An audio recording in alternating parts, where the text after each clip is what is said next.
सबसे पहले बात सियासी घमासान की। कोरोना महामारी को देखते हुए चुनाव आयोग ने प्रचार को किया सीमित। रैली जनसभा पर 22 जनवरी तक रोक जारी। बीजेपी की मुलायम के घर में सेंध लगाने की तैयारी। दारा सिंह चौहान आज बनेंगे समाजवादी और कैराना से एसपी प्रत्याशी नाहिद हसन क्यों हुए गिरफ्तार। चुनावी मैदान से जुड़ी सभी खबरों को देखिए टॉप 9 सियासी युद्ध में। कोरोना संक्रमण को देखते हुए चुनाव आयोग ने 5 राज्यों में चुनाव प्रचार के लिए 22 जनवरी तक रोड शो और रैलियों पर रोक बढ़ा दी है। हालांकि चुनाव आयोग ने सियासी दलों को कुछ छूट भी दी है। आयोग के मुताबिक अधिकतम 300 लोगों की भागीदारी या हॉल की क्षमता के 50% और आयोग की निर्धारित सीमा के तहत बंद स्थानों पर बैठकें आयोजित की जा सकती हैं। चुनाव आयोग ने सभाओं के दौरान राजनीतिक दलों को कोविड प्रोटोकॉल का कड़ाई से पालन करने की हिदायत भी दी है। बीजेपी ने शनिवार को 107 उम्मीदवारों की पहली लिस्ट का ऐलान कर दिया है। मुख्यमंत्री योगी आदित्यनाथ को गोरखपुर शहर और उप मुख्यमंत्री केशव प्रसाद मौर्य को प्रयागराज की सिराथू विधानसभा सीट से प्रत्याशी बनाया गया है। अलीगढ़ की अतरौली विधानसभा सीट से कल्याण सिंह के पोते संदीप सिंह और नोएडा से रक्षा मंत्री राजनाथ सिंह के पुत्र पंकज सिंह फिर उम्मीदवार होंगे। लिस्ट में 20 सिटिंग विधायकों के टिकट काटे गए हैं। पहले लिस्ट में 44 ओबीसी और 19 एससी को टिकट दिया गया है। यूपी में बीजेपी की लिस्ट जारी होने पर एसपी मुखिया अखिलेश यादव ने सीएम योगी पर तंज कसते हुए कहा कि मुझे लगता है कि उन्हें घर पर ही रहना पड़ेगा। उन्हें घर जाने पर बहुत बहुत बधाई। अखिलेश के मुताबिक योगी बीजेपी के सदस्य नहीं हैं, इसीलिए उन्हें घर भेज दिया गया है। अखिलेश को जवाब देते हुए सीएम योगी ने कहा कि बबुआ न तुम घर के रहोगे न घाट के। इसके अलावा उन्होंने कहा कि बीजेपी से जिनका टिकट कटा है उन्हें एसपी में शामिल नहीं करेंगे। समाजवादी पार्टी संरक्षक मुलायम सिंह यादव की छोटी बहू अपर्णा यादव के बीजेपी का दामन थामने की अटकलें तेज हैं, जिसके बाद माना जा रहा है कि बीजेपी अब मुलायम परिवार में सेंध लगाने की तैयारी में है। इसे लेकर लखनऊ में बीजेपी आज ऐलान भी कर सकती है। जानकारी के मुताबिक बीजेपी और अपर्णा यादव के बीच बातचीत लगभग फाइनल हो चुकी है। अपर्णा योगी सरकार की तारीफ करती आई हैं। उत्तर प्रदेश सरकार के वन एवं पर्यावरण मंत्री पद से इस्तीफा देने वाले बीजेपी विधायक दारा सिंह चौहान आज समाजवादी पार्टी में शामिल होंगे। उन्होंने बीजेपी सरकार पर पिछड़ों, दलितों, वंचितों, किसानों और बेरोजगारों की उपेक्षा का आरोप लगाकर पार्टी से इस्तीफा दिया था। दारा सिंह चौहान के बीजेपी से इस्तीफा देने के बाद आजमगढ़ में मिलीजुली प्रतिक्रिया है। समाजवादी पार्टी के वरिष्ठ नेता आजम खान के बेटे अब्दुल्ला आजम खान को सभी मामलों में जमानत मिल गई है। जेल से निकलते ही अब्दुल्ला आजम ने कहा कि मैं चुनाव लड़ूंगा भी और जीतूंगा भी। आजम खान 9 बार विधायक रहे हैं। वो ऐसे मुकदमे में जेल में बंद हैं जिसमें 8 लोगों को अग्रिम जमानत मिल गई है। इस बार यूपी में अखिलेश 200% मुख्यमंत्री बनेंगे। अब्दुल्ला पिछले 23 महीने से सीतापुर जिला कारागार में बंद थे। यूपी के शामली की कैराना विधानसभा सीट से एसपी प्रत्याशी नाहिद हसन को गिरफ्तार किया गया। कोर्ट ने नाहिद को 14 दिन की न्यायिक हिरासत में जेल भेज दिया है। एसपी ने नाहिद हसन को दोबारा से कैराना सीट से टिकट दिया है। उनकी गिरफ्तारी के बाद से ही पार्टियों के बीच आरोप प्रत्यारोप का दौर भी शुरू हो गया है। नाहिद पर जमीन खरीद मामले में धोखाधड़ी का केस भी दर्ज है। पंजाब विधानसभा चुनाव 2022 के लिए कांग्रेस ने अपने 86 उम्मीदवारों की पहली लिस्ट जारी कर दी है। पंजाब के सीएम चरणजीत सिंह चन्नी, चमकौर साहिब और प्रदेश कांग्रेस अध्यक्ष नवजोत सिंह सिद्धू अमृतसर ईस्ट सीट से उम्मीदवार होंगे। मोगा से एक्टर सोनू सूद की बहन मालविका सूद को टिकट दिया गया है। इसके अलावा मानसा से गायक सिद्धू मूसेवाला चुनाव मैदान में होंगे। पंजाब के मुख्यमंत्री चरणजीत सिंह चन्नी ने चुनाव आयोग से राज्य में विधानसभा चुनाव को 6 दिन टालने का अनुरोध किया है। उन्होंने आयोग को खत लिखा है कि 16 फरवरी को गुरु रविदास जयंती के मद्देनजर राज्य के अनुसूचित जाति समुदाय के कई लोग के वाराणसी जाने की संभावना है। इसीलिए राज्य में वोटिंग को कम से कम 6 दिनों के लिए स्थगित करने की मांग की है। किसने की भारत में वैक्सीनेशन ड्राइव की तारीफ और कहा भारतीय टीकों का विश्व स्तर पर हो रहा है उपयोग। संसद के कितने कर्मचारी हुए संक्रमित, कहां-कहां टिकट मिलने की खुशी में उम्मीदवार भूले कोरोना प्रोटोकॉल और वैक्सीनेशन से डरकर लड़की कहां पेड़ पर चढ़ गई। कोरोना के बढ़ते संक्रमण और वैक्सीनेशन से जुड़ी सभी खबरों के लिए देखिए टॉप 9 थर्ड वेव से जल्द। अमेरिका के वाशिंगटन डीसी के पैथ के इम्यूनोलॉजी और माइक्रोबायोलॉजी विभाग के वैज्ञानिक निदेशक डॉक्टर कुतुब महमूद ने भारत के टीकाकरण के लक्ष्य प्राप्त करने की तारीफ की। उन्होंने ट्वीट कर कहा कि टीकाकरण भारत के लिए एक बड़ी उपलब्धि है। भारतीय टीकों का विश्व स्तर पर उपयोग किया जा रहा है। भारत ने टीकाकरण कवरेज का 60% से ज्यादा पूरा कर लिया है। 31 जनवरी से 2 चरणों में शुरू होने जा रहे बजट सत्र पर संकट के बादल छा गए हैं। कोरोना की तीसरी लहर के बीच संसद के 700 से ज्यादा कर्मचारी कोरोना संक्रमित पाए गए हैं। सूत्रों की माने तो 4 जनवरी तक संसद परिसर के 718 कर्मचारियों की कोरोना रिपोर्ट पॉजिटिव आई है, जिसमें अकेले 204 कर्मचारी राज्यसभा सचिवालय के हैं। बाकी कर्मचारी भी संसद से जुड़े हैं। ऐसे में बजट सत्र के दौरान संक्रमण का सबसे ज्यादा खतरा रहेगा। महाराष्ट्र के उप मुख्यमंत्री अजीत पवार ने कहा कि कोविड-19 समीक्षा बैठक में फैसला लिया गया है कि जारी दिशा निर्देशों और प्रतिबंधों में किसी तरह के बदलाव की आवश्यकता नहीं है। उनके मुताबिक राज्य के मेडिकल स्टोर्स को आदेश दिए गए हैं कि वो उन व्यक्तियों का रिकॉर्ड रखें जो कोविड-19 एंटीजन सेल्फ टेस्ट किट खरीदते हैं। यूपी के बरेली कैंट विधानसभा सीट से संजीव अग्रवाल का नाम प्रत्याशी के रूप में घोषित होते ही उनके घर पर बधाई देने वालों की भीड़ जुट गई। इस दौरान लोग कोविड प्रोटोकॉल भूलकर एक दूसरे को गले मिलकर बधाई देते नजर आए। उधर अमरोहा की नगोबा सीट से घोषित बीजेपी प्रत्याशी देवेंद्र नागपाल ने सैकड़ों लोगों के साथ जुलूस निकाला। इस दौरान कोविड प्रोटोकॉल और आचार संहिता का खुलेआम उल्लंघन किया गया। बिहार के पटना में कोरोना की सुपर स्प्रेडर का खतरा बढ़ रहा है। राजधानी में संक्रमण का घटता बढ़ता ग्राफ डरा रहा है। पटना में वायरस रोजाना ट्रेंड बदल रहा है, जिसके बाद ये साफ हो चुका है कि सबसे ज्यादा मामले ओमिक्रॉन वेरिएंट के हैं। पटना में 7 से 13 जनवरी के बीच पॉजिटिविटी रेट 21% से ज्यादा रही है। संक्रमण को फैलने से रोकने के लिए पाबंदी बढ़ाने को लेकर भी तैयारियां की जा रही हैं। जम्मू कश्मीर में कोरोना की रफ्तार थामने के लिए लगा वीकेंड लॉकडाउन। श्रीनगर में घाटी में कोरोना वायरस संक्रमण के मामले बढ़ने के बाद सरकार ने वीकेंड लॉकडाउन का ऐलान किया है। श्रीनगर के दुकानदारों के मुताबिक कोविड के हालात को देखते हुए पुलिस ने दुकानें बंद रखने की अपील की है। प्रशासन का ये कदम सही है और हम सभी दुकानदार इसका पालन भी कर रहे हैं। बिहार के पटना में जारी कोविड प्रतिबंधों की वजह से शहर में रिक्शा चलाने वाले रिक्शा चालकों की बुनियादी जरूरतें पूरी करने के लिए परेशानियों का सामना करना पड़ रहा है। रिक्शा ड्राइवरों के मुताबिक कोरोना के प्रतिबंधों के चलते सवारियां नहीं मिल रही हैं। लॉकडाउन की वजह से बाजार भी नहीं खुल रहे हैं।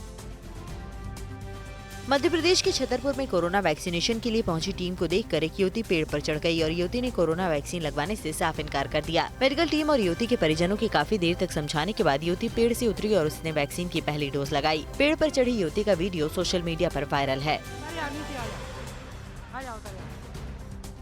अमेरिका में लगातार बढ़ते कोरोना और ओमिक्रॉन वेरिएंट के बढ़ते मामलों ने यहाँ के हेल्थ सिस्टम को चरमरा कर रख दिया है। हालात ये हो गए हैं कि यहाँ पर अस्पताल में भर्ती मरीजों को देखने के लिए भी स्वास्थ्य कर्मियों की कमी देखी जा रही है। कर्मचारियों की कमी का असर सीधे तौर पर मरीजों के इलाज पर पड़ने लगा है। इस कमी की वजह से आम आदमी से लेकर सरकार तक सभी परेशान हैं।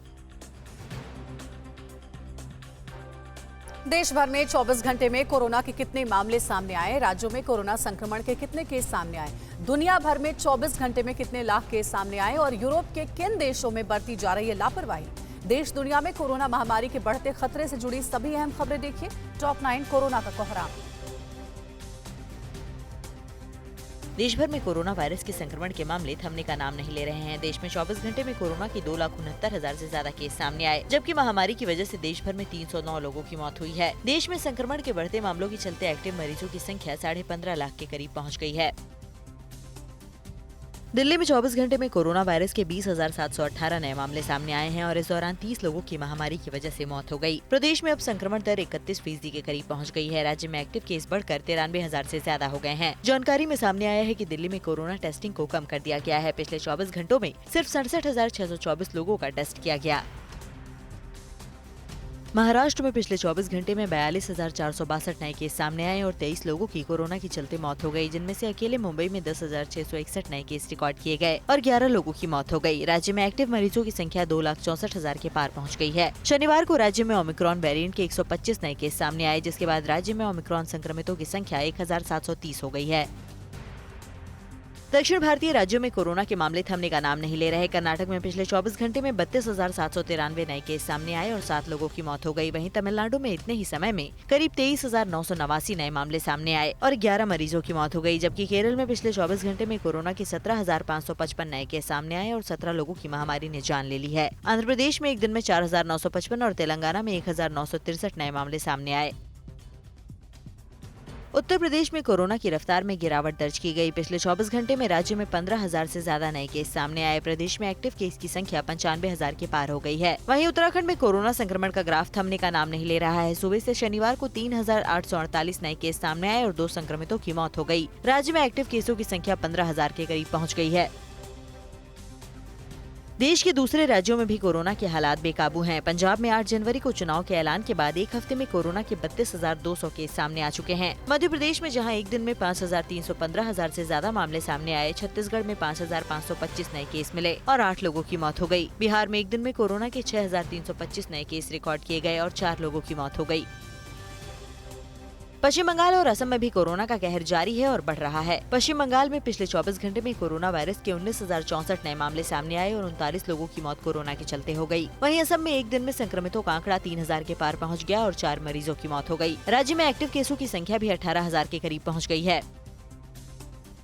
दुनिया भर में कोरोना संक्रमण की रफ्तार थम नहीं रही है। पिछले 24 घंटे में दुनिया भर में करीब 21 लाख से ज्यादा नए केस सामने आए और 5,400 से ज्यादा लोगों की कोरोना संक्रमण की वजह से मौत हो गई। अमेरिका में पिछले 24 घंटे में 2,78,000 से अधिक केस मिले हैं। फ्रांस में 3,24,000 से ज्यादा मामले सामने आए। वहीं इटली में 1,80,000 से ज्यादा मामले सामने आए हैं। एक और जहां दुनिया के कई देश महामारी की मार से जूझ रहे हैं, वहीं यूरोप के कुछ देश कोरोना पर लापरवाही बरत रहे हैं। स्पेन ने मास्क और वैक्सीन की अनिवार्यता हटाने का फैसला लिया है। सरकार का मानना है कि कोरोना का ओमिक्रॉन वेरिएंट ही महामारी को खात्मे की कगार पर ले जाएगा। दूसरी ओर आयरलैंड में भी बढ़ते कोरोना मामलों के बावजूद वैक्सीनेशन को स्वैच्छिक बनाया जा रहा है। संयुक्त किसान मोर्चा फिर क्यों शुरू करने जा रहा है आंदोलन? घाटी में कैसे नाकाम हुई आतंकियों की बड़ी साजिश? किसको मिली तालिबान के नाम से जान से मारने की धमकी? और हरिद्वार धर्म संसद में भड़काऊ भाषण देने वालों पर कार्रवाई शुरू। देश की सभी अहम खबरों को देखिए टॉप 9 देश की बात।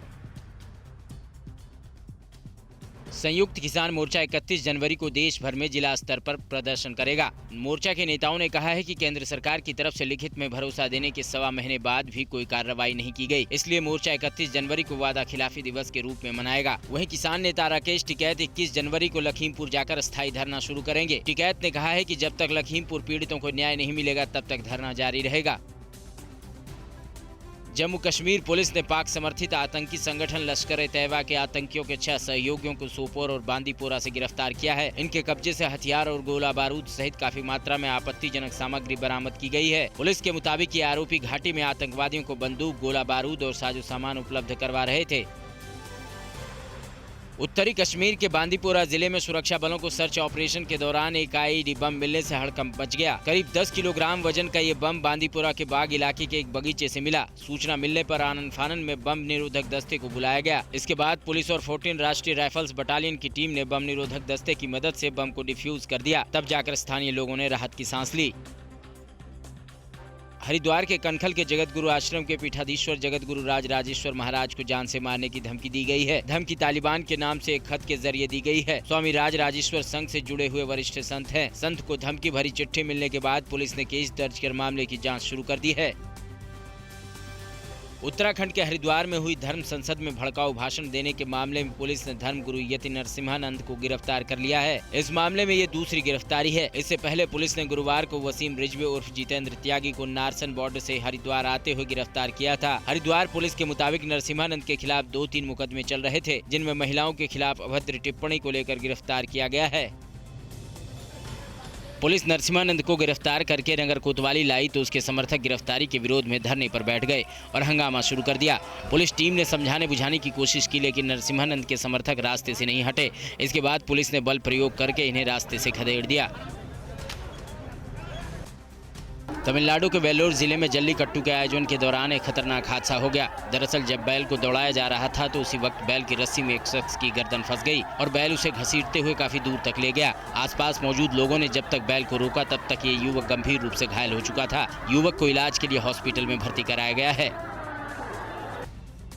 यूपी के नोएडा में सेक्टर 18 की मार्केट में एक संदिग्ध बैग मिलने से हड़कंप मच गया। सूचना मिलने के बाद एक्शन में आई नोएडा पुलिस ने पूरे इलाके में सर्च अभियान चलाया। इसके लिए स्नीफर डॉग्स की भी मदद ली गई। पुलिस ने मॉल, मेट्रो स्टेशन और सभी सार्वजनिक जगहों की तलाशी ली। साथ ही साथ लोगों को सुरक्षा को लेकर जागरूक भी किया।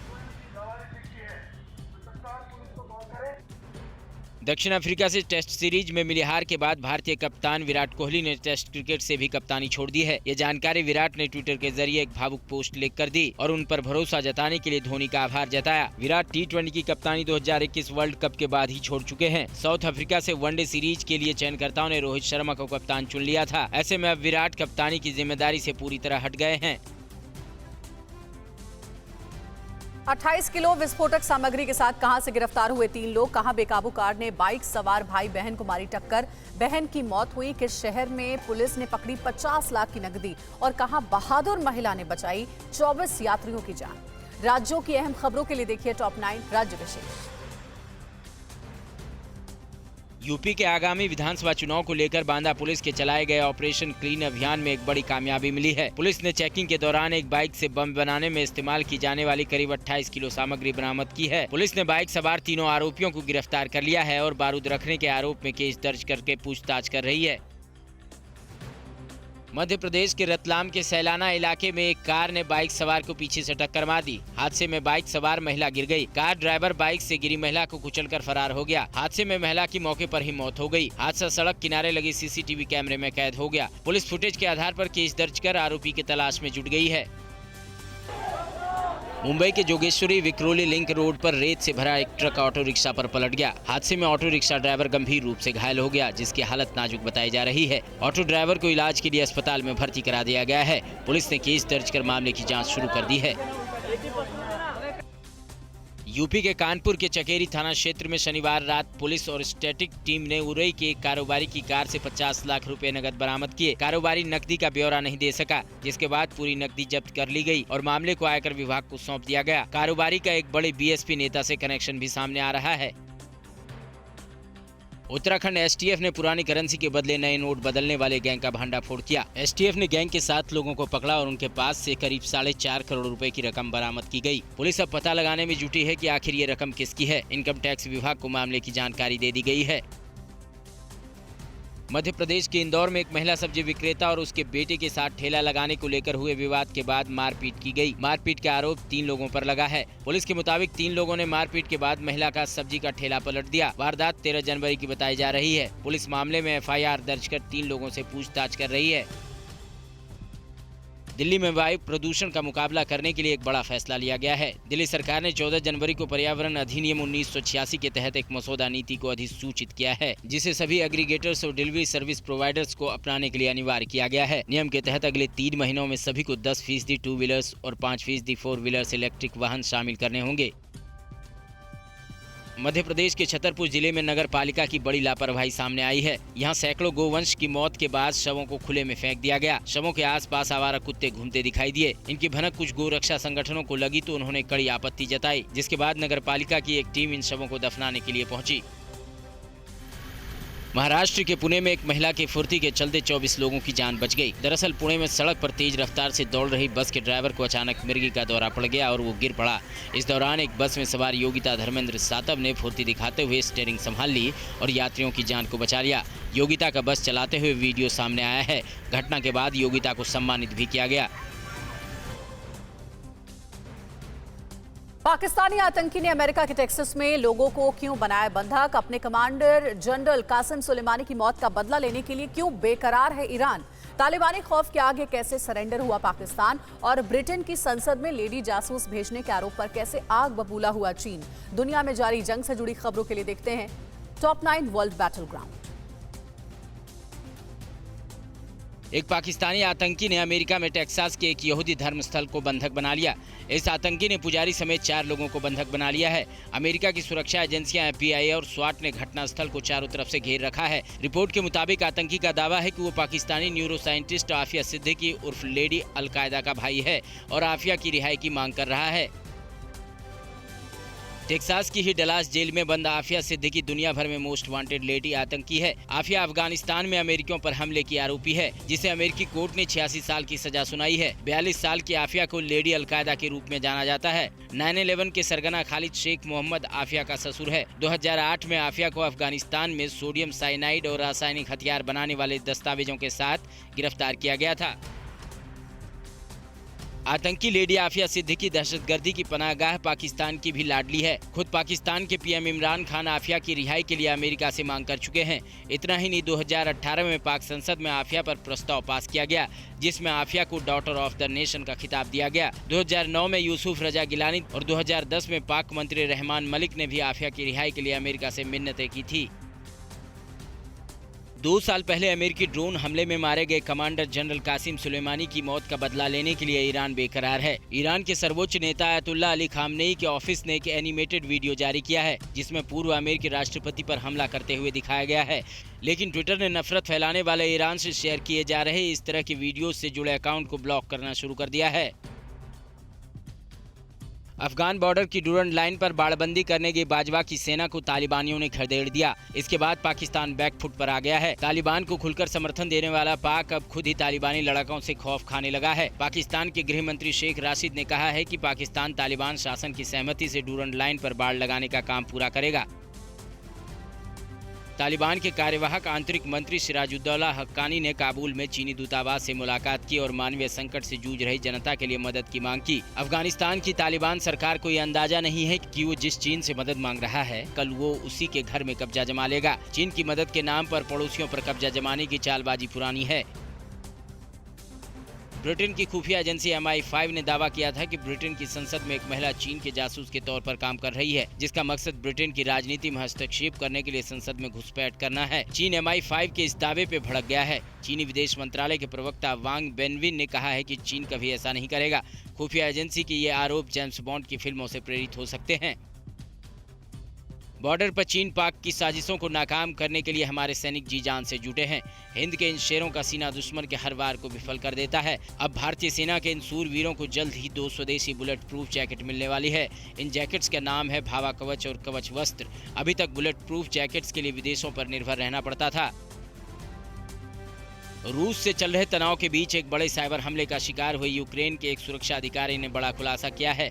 अधिकारी के मुताबिक बेलारूसी खुफिया से जुड़े एक हैकर समूह ने इस साइबर हमले को अंजाम दिया। इस साइबर अटैक में उसी तरह के मेलवेयर का इस्तेमाल किया गया जो रूसी खुफिया से जुड़े समूह इस्तेमाल करते हैं। बेलारूस और रूस अच्छे दोस्त हैं। ऐसे में यूक्रेन के इस आरोप के बाद रूस यूक्रेन के बीच तनाव और बढ़ सकता है। अड़ी सोमवार से शुक्रवार शाम 6 बजे सिर्फ TV9 भारतवर्ष पर।